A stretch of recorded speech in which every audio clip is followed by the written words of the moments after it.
नमस्कार, मी श्वेता अंकले.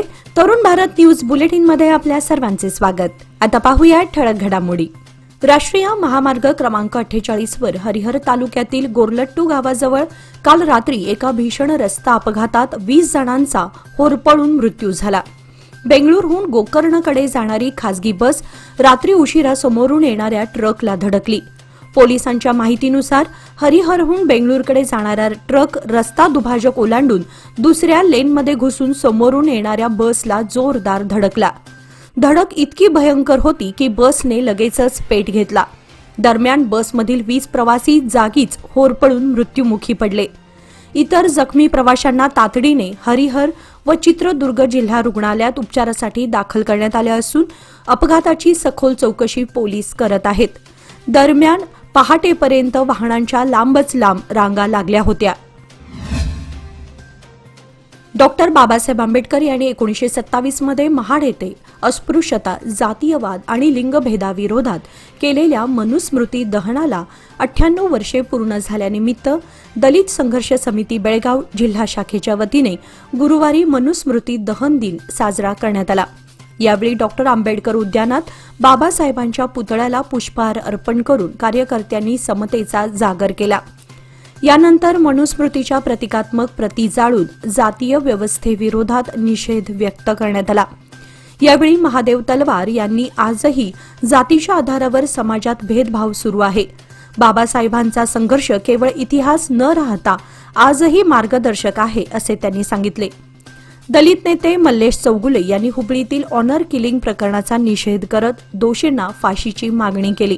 कार्यक्रमाला विविध दलित संघटनांचे पदाधिकारी, कार्यकर्ते आणि सामाजिक कार्यकर्ते मोठ्या संख्येने उपस्थित होते. बेळगाव कॅम्प येथील बीके मॉडेल हायस्कूलच्या शताब्दी समारोह सप्ताहानिमित्त काल बुधवारी अनेक मान्यवरांची उपस्थिती लाभली होती. प्रारंभी अविनाश पोद्दार यांनी मान्यवरांचे स्वागत केले. यावेळी ज्येष्ठ अभिनेते सचिन पिळगावकर यांनी विद्यार्थ्यांना शिक्षणाचे महत्त्व अधोरेखित केले. गरीब कुटुंबात आपला जन्म झाल्याने लहान वयातच घरची जबाबदारी स्वीकारावी लागली आणि त्यामुळे मला माझे उच्च शिक्षण पूर्ण करता आले नाही अशी खंत त्यांनी व्यक्त केली. शिक्षण एकदा हातून निसटले की पुन्हा मिळत नाही, त्यामुळे प्रत्येकाने आयुष्यभर शिकत राहण्याचा प्रयत्न केला पाहिजे असे ते म्हणाले. पुढे बोलताना त्यांनी स्त्री ही सर्वार्थाने श्रेष्ठ असल्याचे सांगत पालकांनी मुलींच्या शिक्षणाला विशेष महत्त्व द्यावे असे आवाहनही केले. चित्रपट सृष्टीतील झगमगाटामागील कष्ट, मेहनत आणि सातत्याची गरज त्यांनी उदाहरणांसह स्पष्ट केली. या कार्यक्रमाला बेळगाव उत्तरचे आमदार आसिफ सेठ प्रमुख अतिथी म्हणून उपस्थित होते. त्यांनी शाळेच्या शताब्दी महोत्सवाचे कौतुक करत शिक्षक राष्ट्रनिर्मितीचे महत्त्वाचे कार्य करतात असे मत व्यक्त केले.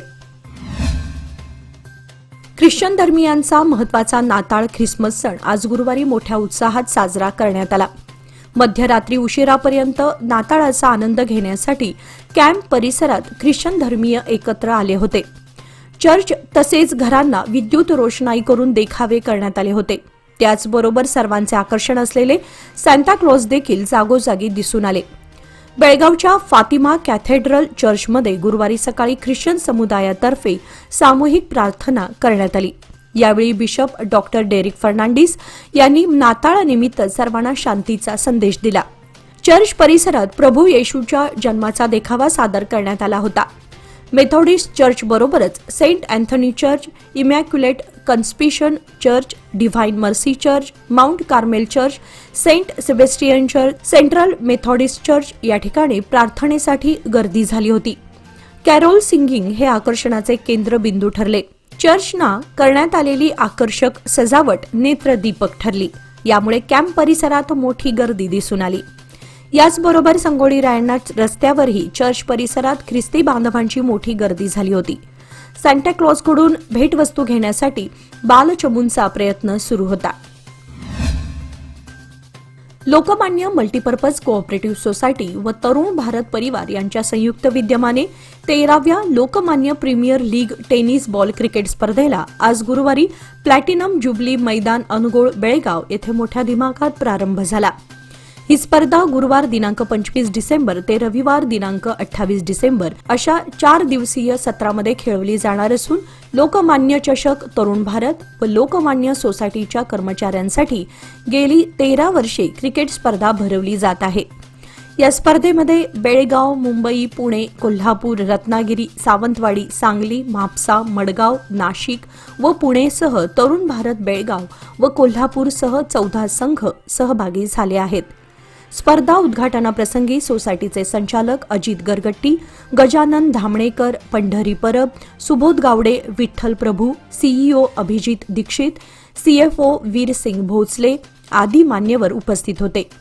उद्घाटनाचा पहिला सामना कोल्हापूर विरुद्ध तरुण भारत कोल्हापूर यांच्यात खेळवण्यात आला। तसेच आज दिवसभरात एकूण 8 सामने खेळवण्यात आले। कोल्हापूर विरुद्ध तरुण भारत कोल्हापूर या सामन्यामध्ये तरुण भारत कोल्हापूर संघाने विजय मिळवला। मॅनेजमेंट विरुद्ध रत्नागिरी या लढतीत मॅनेजमेंट संघ विजयी ठरला। मडगाव विरुद्ध बेळगाव आरो या सामन्यामध्ये बेळगाव आरो संघाने बाजी मारली। सावंतवाडी विरुद्ध सांगली या सामन्यामध्ये सावंतवाडी संघाने विजय संपादन केला। म्हापसा विरुद्ध तरुण भारत बेळगाव या सामन्यामध्ये म्हापसा संघ विजयी ठरला। नाशिक विरुद्ध तरुण भारत कोल्हापूर या सामन्यामध्ये पुन्हा एकदा तरुण भारत कोल्हापूर संघाने विजय मिळवला। मुंबई विरुद्ध पुणे या सामन्यामध्ये पुणे संघाने विजय मिळवला, तर कॉर्पोरेट विरुद्ध रत्नागिरी या सामन्यामध्ये कॉर्पोरेट संघ विजयी ठरला। या संपूर्ण 4 दिवसीय क्रिकेट स्पर्धेचे थेट प्रक्षेपण तरुण भारत न्यूज या YouTube चॅनेलवरून दाखवण्यात येणार असल्याने क्रिकेट प्रेमींची सोय झाली आहे। बेळगाव शहरातील मुख्य वैकुंठधाम असलेल्या सदाशिवनगर येथील स्मशानभूमी परिसरात अखेर हाय मास्ट आणि विद्युत दिवे लावण्यात आले आहेत। त्यामुळे अनेक महिन्यांपासून अंधारात बुडालेला हा परिसर आता उजळून निघाला आहे। या स्मशानभूमीमध्ये रात्रीच्या वेळी अंतिम संस्कार करताना अंधारामुळे मोठी अडचण होत होती। नागरिकांना मोबाईलचा टॉर्च लावून कार्य पार पाडावे लागत होते। याबाबत महापालिकेकडे वारंवार तक्रारी व मागण्या करण्यात येत होत्या। अखेर बुधवारी महापालिकेच्या वतीने हाय मास्ट लाईट आणि विद्युत दिव्यांची व्यवस्था करण्यात आली। यामुळे आता रात्रीच्या वेळेस होणाऱ्या अंतिम संस्कारात सुविधा उपलब्ध झाली असून नागरिकांमधून समाधान व्यक्त होत आहे। स्थानिक नागरिक व सामाजिक कार्यकर्त्यांनी महापालिकेच्या या कृतीचे स्वागत केले असून वेळेवर उपाययोजना केल्याबद्दल त्यांचे आभार मानले आहेत। बेळगाव उत्तरचे आमदार आसिफ सेठ यांनी बीके मॉडेल स्कूलच्या 100 वर्षांच्या शताब्दी सोहळ्यास उपस्थित राहून शिक्षण क्षेत्रातील या संस्थेच्या दीर्घ आणि गौरवशाली वाटचालीतील महत्त्वाचा टप्पा साजरा केला। यावेळी राष्ट्रीय पुरस्कार प्राप्त ज्येष्ठ अभिनेते सचिन पिळगावकर यांची प्रमुख पाहुणे म्हणून उपस्थिती लाभली होती। उपस्थितांना संबोधित करताना आमदार सेठ यांनी शाळेच्या व्यवस्थापन, शिक्षक वर्ग व माजी विद्यार्थ्यांचे अभिनंदन करत पिढ्यानपिढ्या विद्यार्थ्यांना घडवण्यात या संस्थेने दिलेल्या मोलाच्या योगदानाचा गौरव केला। गुणवत्तापूर्ण शिक्षण हे राष्ट्रनिर्मितीचे भक्कम अधिष्ठान असल्याचे त्यांनी यावेळी अधोरेखित केले। शताब्दी सोहळ्यात शाळेचा समृद्ध शैक्षणिक वारसा, उल्लेखनीय यश आणि गेल्या 100 वर्षातील समाजासाठीचे योगदान ठळकपणे मांडण्यात आले। या कार्यक्रमाला शिक्षक, माजी विद्यार्थी तसेच विविध मान्यवर मोठ्या संख्येने उपस्थित होते। बेळगाव उत्तरचे आमदार आसिफ सेठ यांनी श्रीनगर परिसरातील उद्यानाला भेट देऊन तेथील सुरू असलेल्या विकास कामांची पाहणी केली। यावेळी त्यांनी स्थानिक रहिवाशांशी संवाद साधून त्यांच्या अडचणी जाणून घेतल्या व समस्यांचे तात्काळ निराकरण करण्याचे आश्वासन दिले। आमदार सेठ यांनी उद्यानातील कामांचा आढावा घेत कामांची गुणवत्ता आणि गती तपासली। स्थानिकांनी पायाभूत सुविधांच्या बाबतीत काही तक्रारी व सूचना मांडल्या। त्यावर प्रतिक्रिया देताना आमदारांनी संबंधित अधिकाऱ्यांना वेळेत काम पूर्ण करण्याचे तसेच दर्जा टिकवण्याचे अधिकाऱ्यांना स्पष्ट निर्देश दिले। विकास कामांचा थेट फायदा सामान्य नागरिकांना व्हायला हवा। नागरिकांचे जीवनमान उंचावणे हेच खरे उद्दिष्ट आहे असे ते यावेळी म्हणाले।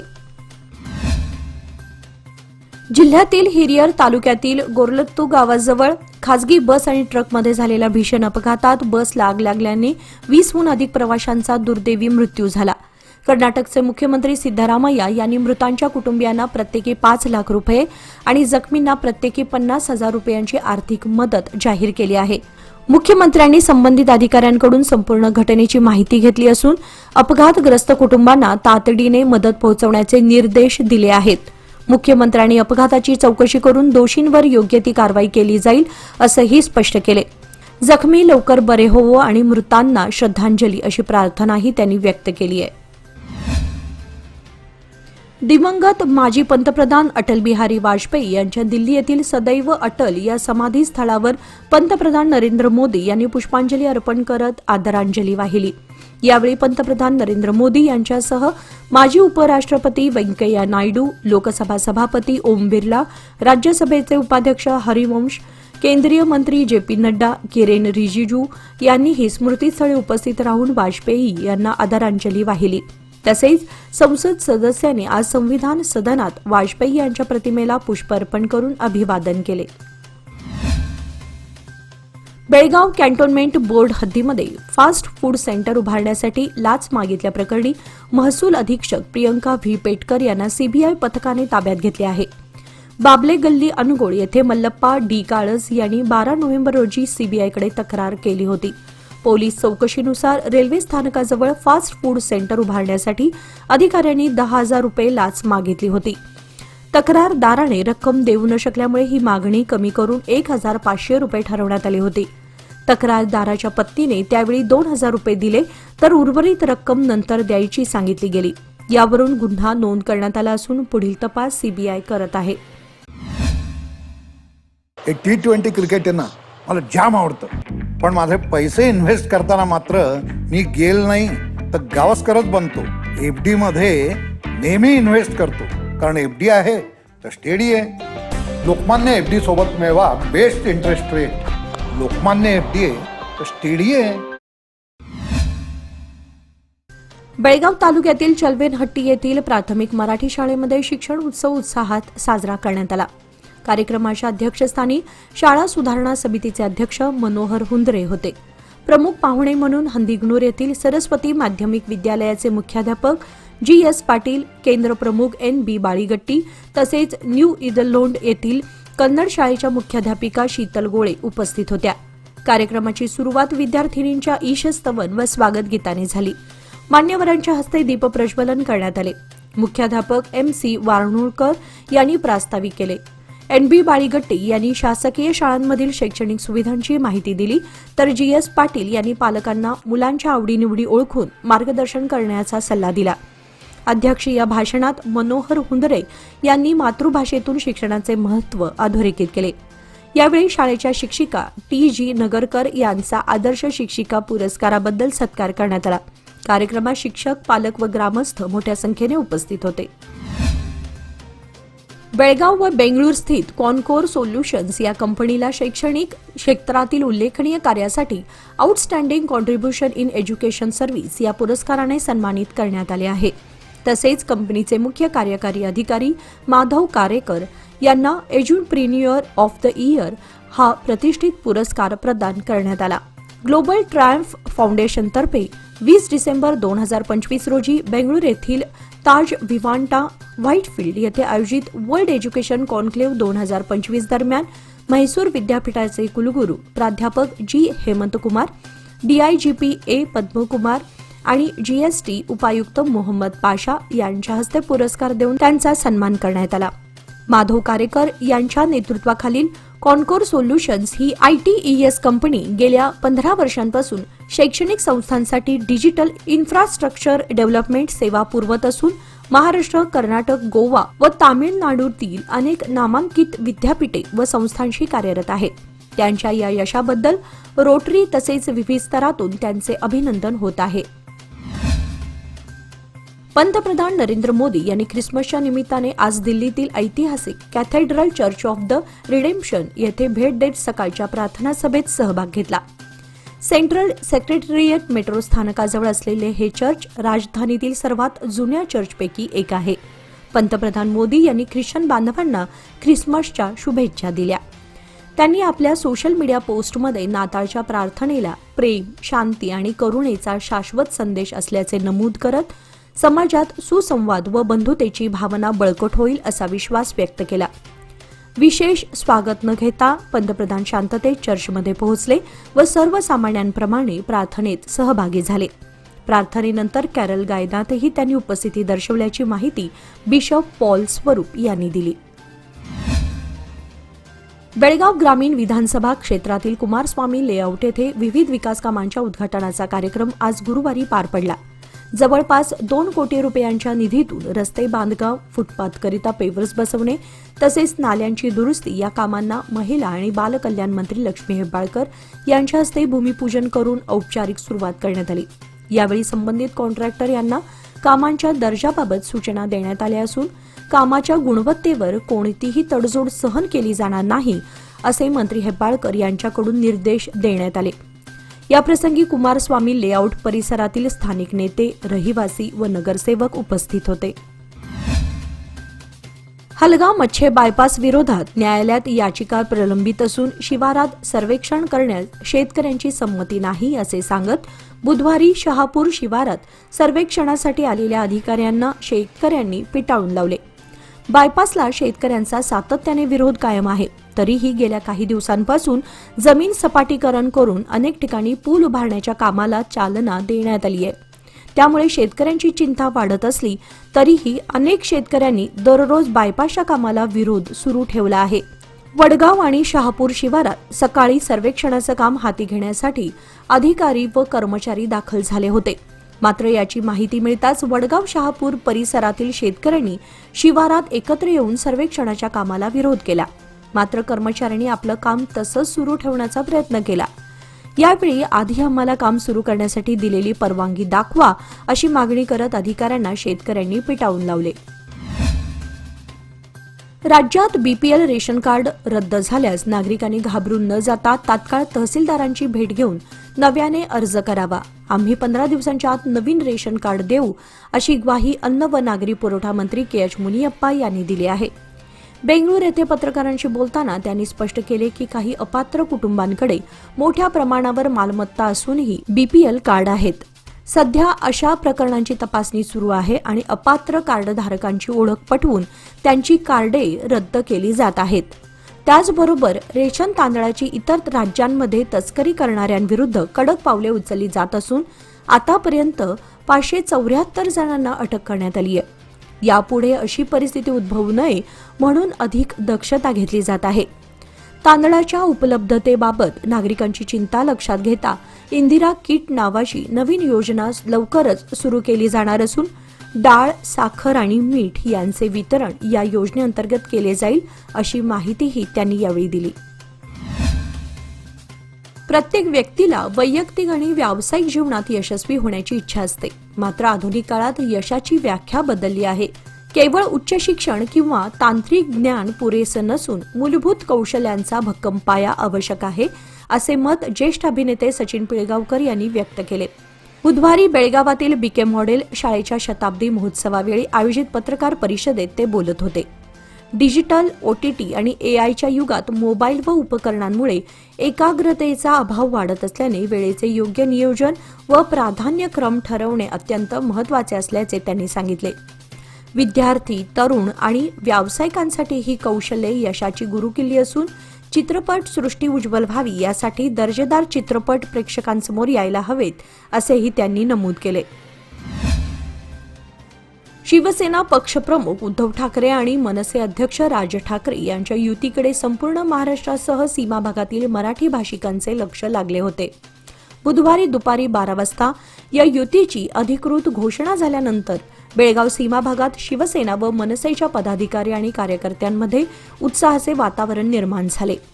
या पार्श्वभूमीवर गुरुवारी बेळगावमध्ये दोन्ही पक्षांकडून आनंदोत्सव साजरा करण्यात आला. शिवसेना जिल्हाध्यक्ष प्रकाश शिरोडकर यांच्या जनसंपर्क कार्यालयात जोरदार घोषणाबाजी, फटाक्यांची आतषबाजी आणि पेढे वाटून ठाकरे बंधूंच्या युतीचा आनंद व्यक्त करण्यात आला. यावेळी नगरसेवक रवी साळुंखे म्हणाले की ठाकरे बंधूंच्या युतीची कार्यकर्ते दीर्घकाळापासून वाट पाहत होते.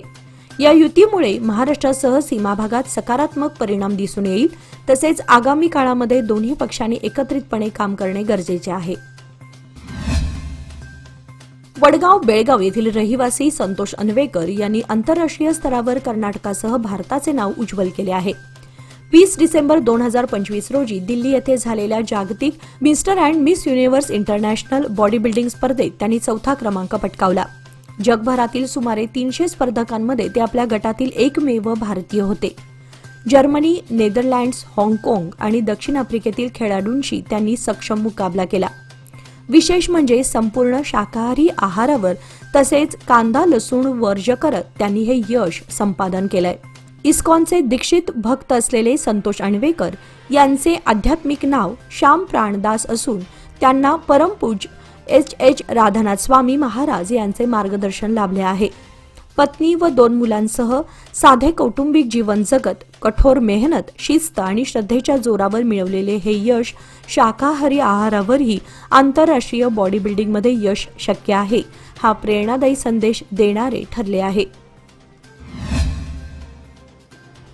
संसद खेल महोत्सव देशाच्या उभारणीत महत्त्वाची भूमिका बजावत असून खेळामुळे तरुणांमध्ये जय पराजयाच्या पलीकडे जाणारी खिलाडू वृत्ती रुजते आणि त्यातून सक्षम व शिस्तबद्ध पिढी घडते असे प्रतिपादन पंतप्रधान नरेंद्र मोदी यांनी केले. संसद खेल महोत्सवाचे व्हर्च्युअल पद्धतीने उद्घाटन केल्यानंतर त्यांनी खेळाडूंशी संवाद साधला. पंतप्रधान मोदी म्हणाले की या महोत्सवामुळे देशाला हजारो गुणवंत खेळाडू मिळाले असून त्याची व्याप्ती आणि प्रभाव सातत्याने वाढत आहे. 2030 मध्ये भारतात राष्ट्रकुल क्रीडा स्पर्धा आणि 2036 मध्ये ऑलिम्पिक स्पर्धांचे आयोजन करण्यासाठी प्रयत्न सुरू असल्याचेही त्यांनी सांगितले. या स्पर्धांमध्ये सहभागी होणारे आजचे 10 ते 15 वयोगटातील तरुणच देशाचे भविष्यातील प्रतिनिधी असतील. त्यामुळे त्यांच्या प्रतिभेला योग्य संधी देणे आवश्यक आहे असे त्यांनी नमूद केले. पालकांनी आपल्या पाल्यांना खेळासाठी प्रोत्साहन द्यावे असे आवाहनही पंतप्रधानांनी केले. यावेळी केंद्रीय क्रीडा मंत्री मनसुख मांडवीय हेही दूरस्थ पद्धतीने उपस्थित होते. श्रीराम सेना हिंदुस्थान संघटनेच्या वतीने सामाजिक बांधिलकी जपत भव्य रक्तदान शिबिराचे आयोजन करण्यात आले आहे.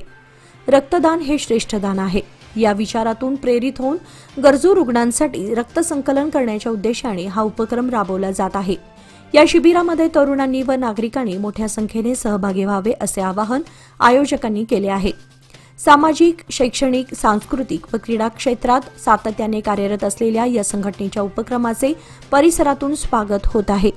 हे रक्तदान शिबिर दिनांक 28 डिसेंबर 2025 रोजी सद्गुरू सदानंद महाराज मठ, राजहंस गल्ली, अनगोळ येथे आयोजित करण्यात आले असून याची सर्वांनी नोंद घ्यावी असे कळवण्यात आले आहे. निपाणी तालुक्यातील सीमा भागामध्ये यंदाच्या हंगामात ऊसावर लोकरी माव्याचा प्रादुर्भाव दिसून येत असून त्यामुळे शेतकऱ्यांमध्ये चिंतेचं वातावरण निर्माण झालंय. शेती तज्ज्ञांच्या अंदाजानुसार या किडीमुळे ऊसाच्या उत्पादनात एकरी सुमारे 60 टनापर्यंत घट होण्याची शक्यता आहे. तालुक्यातील अनेक गावांमध्ये ऊसाच्या पानांच्या खालच्या बाजूस पांढऱ्या लोकरीसारखा थर दिसून येत असून झाडांची वाढ खुंटत आहे. बांगलादेशामध्ये अल्पसंख्याक हिंदूंवर होत असलेले अमानुष अत्याचार आणि हत्यांच्या निषेधार्थ बुधवारी सायंकाळी एक संभा येथे मानवी साखळीद्वारे तसेच प्रतिकात्मक पुतळ्याचे दहन करून बांगलादेशातील क्रूर घटनेच्या विरोधात तीव्र निषेध व संताप व्यक्त करण्यात आला. बांगलादेशामध्ये 18 डिसेंबर रोजी मैमनसिंग जिल्ह्यातील भालुका येथे दीपू चंद्र दास या 27 वर्षीय हिंदू युवकाची जमावाने खोट्या आरोपावरून क्रूर हत्या केली. या घटनेचे तीव्र पडसाद एकसंबा येथे उमटले. बांगलादेशातील अल्पसंख्याक हिंदू बांधवांवरील अत्याचार रोखण्यासाठी तेथील हिंदू समाज सातत्याने दहशतीखाली वावरत असून त्यांच्यावरील अन्याय रोखण्यासाठी भारत सरकारने तातडीने हस्तक्षेप करावा अशी मागणी यावेळी हिंदुत्ववादी संघटनेच्या कार्यकर्त्यांनी केली. याचबरोबर आजचे बातमीपत्र इथेच संपले. अधिक माहिती आणि ताज्या घडामोडींसाठी पाहत रहा तरुण भारत न्यूज चॅनल. तसेच आमच्या चॅनलला लाईक, शेअर आणि सबस्क्राईब करायला विसरू नका. आणि विश्वासार्ह बातम्यांसाठी दररोज वाचा दैनिक तरुण भारत. धन्यवाद.